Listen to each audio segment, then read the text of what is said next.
güvenlik tedbiri kanunsuz, alınmış. hukuksuz Valilik davranıyorsunuz. makamının almış olduğu bir yasaklama var. Kayyumun aldığı karar.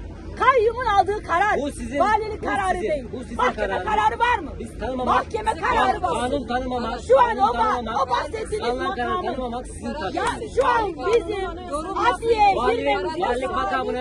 valilik makamının almış olduğu kararı valilik sitesinde açarak okuyabilirsiniz. Şu an adliyeye giriş engelleyen ne karar var? Mahkemelerini izleme hakkınız yok. Hiçbir hakkınız yok. Siz vatandaş Biz bile izlemiyoruz. değilsiniz. Bakın Bize buradayız. gösterdiğiniz bu. Avukatlarınız Hiçbir içeride bize izliyor. yaptığınız bu. Avukatlarınız Bu. içeride. Burada mahkemeye sadece hakkı duruşmayı olanlar, izliyor. Biz kayyumcular, emniyet olarak öyle mi? izlemiyoruz. Biz güvenlik tedbiri anlamında Şu adli an dışarısına bizim alıyoruz. adliyemizi engelleyen ne karar var? Adliye geçişi engelleyen Güvenlik ne karar sebebiyle- var? Ver göster ne karar var? Mahkeme Bir kararına karar gerek var mı? göster. Mahkeme kararına gerek var mı? Hayır, mahkeme kararına gerek yok. Hayır. Neye Mahkeme göre kararına gerek engelliyor? yok. Neye göre? Burası Değil. bir kamu kurumu İdare mu? değil. Burası bir kamu kurumu mu? Evet. Burası bir adliye mi? Evet. Bu vatandaşların geçişini engelleyen ne karar var elinizde? Kamu kurumu Neye göre içerisinde, engelliyorsunuz?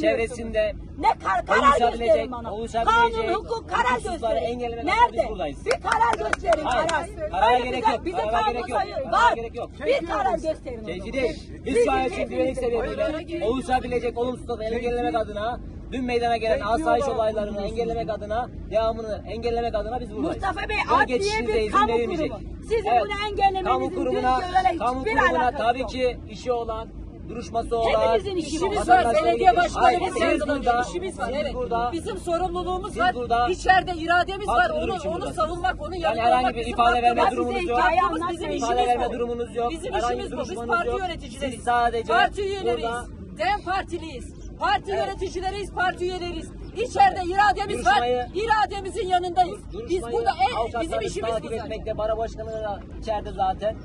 Takip etmekte.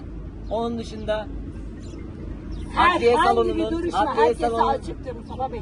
Hikaye anlatmayın. Bir kamu kurumu, bir şimdi adliyedeki bir mahkeme duruşma başkanı, neye göre kapatıyorsunuz? mahkeme başkanı Neye göre uygun görmesi kapatıyorsunuz? durumunda Tamam, siz mahkeme Ve- başkanı mısınız? Siz bara mahkeme başkanı. avukatlarınız o zaman Nerede mahkeme başkanından Hayır, izin siz alsın. engelliyorsanız Hayır. siz bize karar Avukatlarınız, gösteriyorsunuz. Engelleyen özel izin değil. Özel Siz izin değil. engelliyorsunuz. O zaman avukatlarınız mahkeme başkanından gerekli izinleri alsın. Engelleyen, Çünkü ya mahkeme hizmet salonu- tabi değil ki bu. Mahkeme salonu, Bu hizmet tabi şimdi değil. mahkeme salonu yaklaşık bir 15-20 metrekarelik bir alan. Bunun kararını siz İnsanların buraya veremezsiniz. sığması Biz oraya gireriz, mümkün değil. onu orada Yeteri konuşuruz. kadar avukat yok. Siz mahkeme başkanı değilsiniz. Fazlasıyla avukat bulunmakta. Siz mahkeme Avukatların bir başkanı kısmı değilsiniz. mahkeme salonunun küçük olması sebebiyle giremeyecek bir durumda. Tamamen tıkış tıkış. Hayır, bahçesi de Ne? hayır, bahçede izin verilmeyecek. Bahçede meydana gelecek olayları ben Gerçek- O öngelemem. başsavcı, çıksın desin ki ben bu adliye girişi yasaklıyorum. Evet, gerçek. Alsın bir karar görelim.